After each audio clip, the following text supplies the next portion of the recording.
and for the first book, and it's also in Screwed, and said, tell me about this. And he told me this story.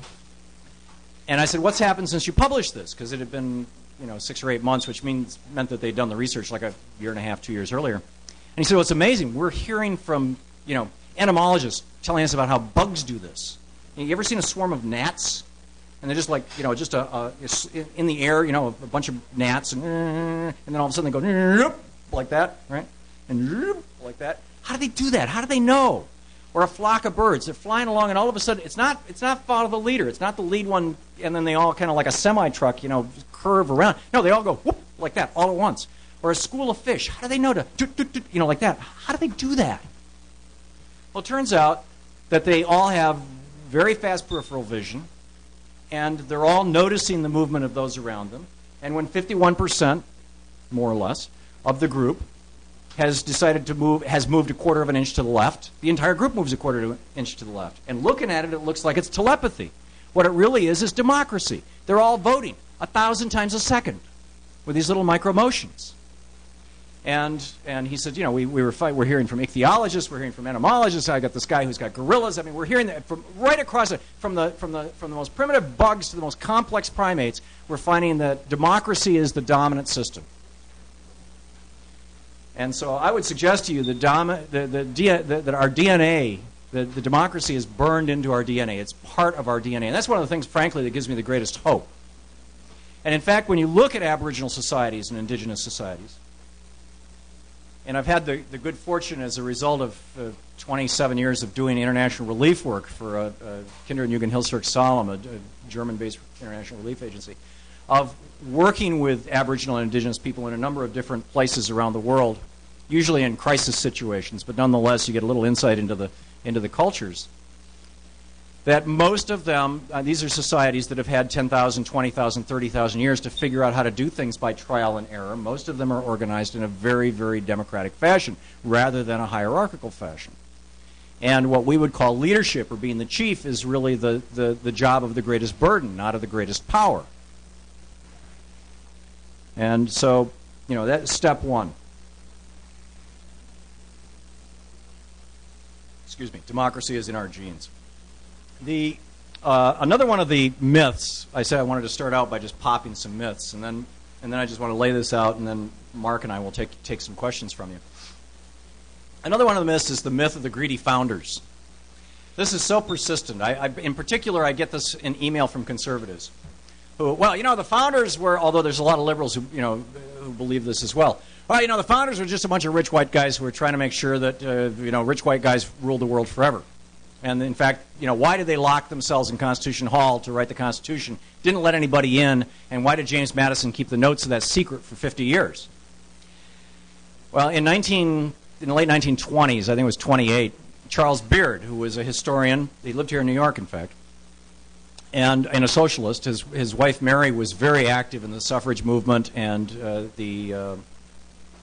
believe the temperance movement. I may be wrong, but in particular in the getting women the right to vote movement. Jumped to the conclusion, essentially, that it must be that there was an economic basis for this, and he wrote a paper, a small book, kind of a booklet called an Economic Interpretation of the Constitution. Looking in the Constitution for proof that it was all about rich white guys trying to control their own power. Now, part of the mythology that goes along with this is that after the Constitution was written in 1787 and ratified in 1789, that only land-owning white males were able to vote or were able to act as citizens. And the fact of the matter is it's not true. There were states where women were voting after the Constitution was ratified. There were states where African Americans were voting. There were states, because the Constitution essentially said we're going to leave this up to the states. So the question, who were these guys? How rich were they? And why did they do this thing in secret? Well, it turns out, first of all, how rich were they? Back then, land was cheap. Land did not represent wealth. In fact, in many cases, land represented a liability. Jefferson died bankrupt. Washington died bankrupt, essentially bankrupt. Many of the founders and framers of the Constitution ended up destitute. We don't have any foundations. There are no dynasties left over from the Revolutionary era. yes, there were millionaires and multimillionaires in the United States up until 1776, like the Johnson family up on the Hudson River, who had this giant castle with 150 slaves that protected it, who were like medieval knights, but they fled the country during the Revolution. They went back to England or to Canada. In fact, from the founding of this country, from the beginning of the Revolutionary War, the official beginning in 1776, until 1790, it took that long before the first mercantilist, businessman, whatever you would call him, in the United States had accumulated what in today's dollars would be $100 million, would be $1 million. That was the first millionaire. It was in 1790.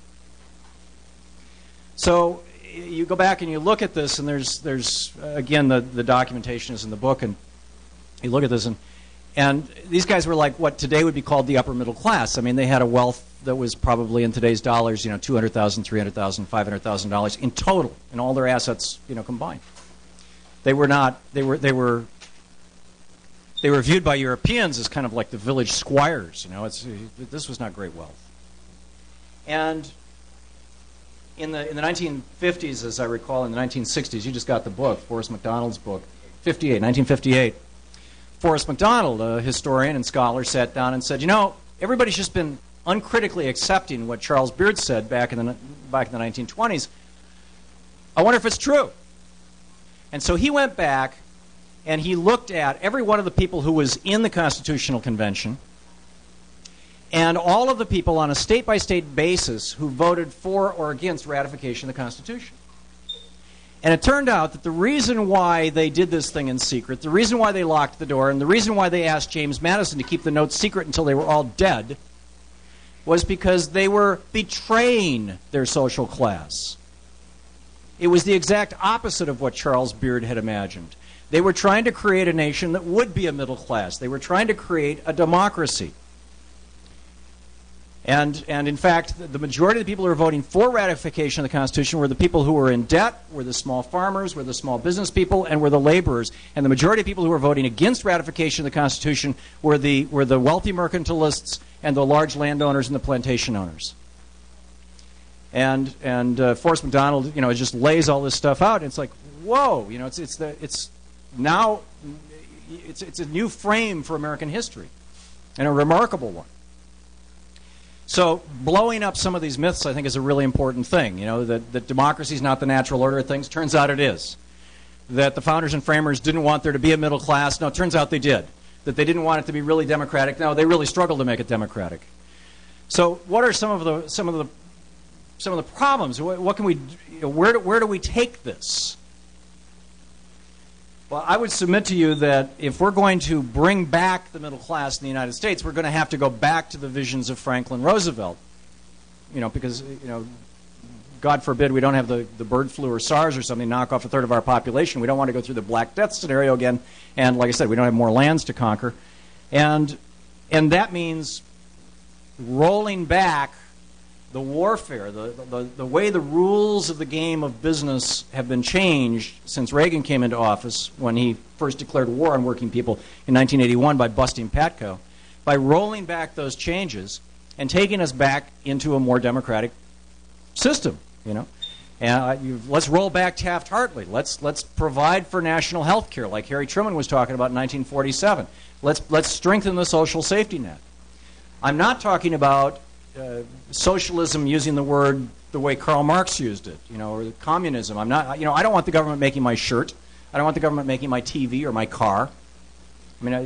But there is this thing called the commons. And the commons is the stuff that we all collectively own, from the air and the water to ideally power systems, although increasingly they're being privatized, to our parks, to our police, our fire departments. These are the things that exist to serve the public good. Our government itself exists to serve the public good. And they should not exist to produce a profit for somebody. They should exist to serve the public good. And as such, they should be entirely answerable to we the people. And again, one of the campaigns that started with Reagan was this campaign of privatization, of privatizing everything, just like they did in Iraq. And in my opinion, we need to reverse that too. Although, again, I'm not saying let's start nationalizing General Motors. It's not that, but let's Let's make that clear demarcation. In fact, one of the areas that Mark Crispin Miller wrote about in his book Fooled Again, which is brilliant and you must read,